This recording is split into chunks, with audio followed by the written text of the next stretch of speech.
Bandera Reports Afternoon Edition.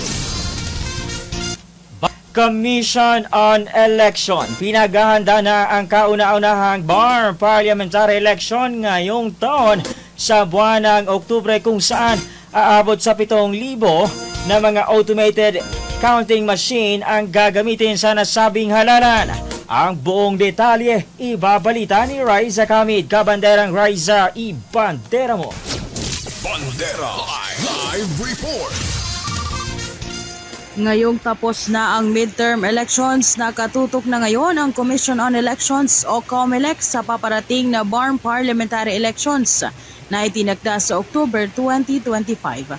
Bilang paghahanda sa kauna-unahang BAR Parliamentary Elections, sinabi ni COMELEC Chairman George Garcia na kinakailangan na bigyan ng pansin at solusyon ang lahat ng mga naranasang problema sa katatapos lamang ng midterm elections upang hindi na ito maulit pa sa mga darating na halalan.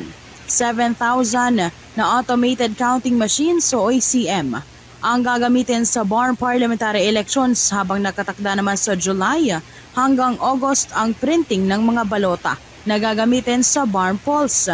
Nauna nang sinabi ng COMELEC na ang 2025 ay tinagurian na super election year dahil sa 3 na magkakasunod na halalan.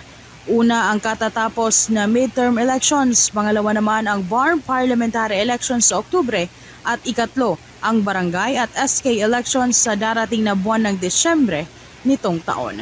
Mula dito sa Bandera News TV Cotabato, Riza Kamid, Basta Balita. Ibandera mo. Bandera Reports Afternoon Edition.